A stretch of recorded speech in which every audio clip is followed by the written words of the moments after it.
बासी रोटी और ठंडी रोटी। एक लड़का था। माँ ने उसका विवाह कर दिया, पर वो कुछ कमाता नहीं था। माँ जब भी उसे रोटी परोसती थी तब वो कहती थी कि बेटा ठंडी रोटी खा लो। लड़के की समझ में नहीं आया कि माँ ऐसा क्यों कहती है, फिर भी वह चुप रहा। एक दिन माँ किसी काम से बाहर गई तो जाते समय अपनी बहू को कह गई कि जब लड़का आए तो उसे रोटी परोस देना और रोटी परोस कर कह देना कि ठंडी रोटी खा लो।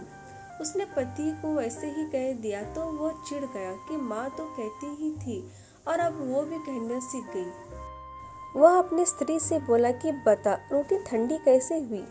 रोटी भी गर्म है, दाल साग भी गर्म है, फिर तो ठंडी रोटी कैसे कहती है? वह बोली कि यह तो आपकी माँ ही जाने।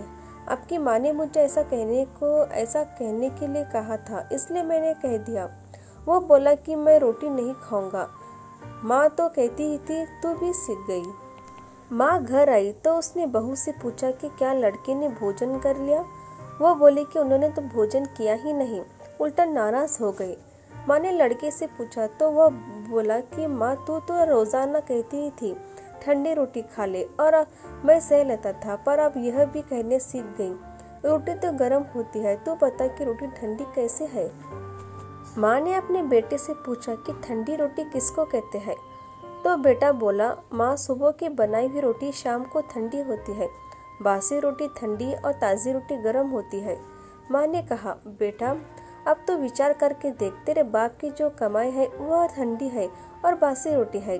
गर्म ताज़ी रोटी तो तब होगी जब तू खुद कमा कर लाएगा। लड़का समझ गया और माँ से बोला कि अब मैं खुद कमाऊंगा और गर्म रोटी खाऊंगा। इस कहानी से यह शिक्षा मिलती है कि विवाह होने के बाद ठंडी रोटी नहीं खाना चाहिए, अपनी कमाई की रोटी खाना चाहिए। इसलिए विवाह तभी करना चाहिए जब स्त्री और वो बच्चों को पालन पोषण करने की ताकत हो। यह ताकत ना हो तो विवाह नहीं करना चाहिए। Please subscribe.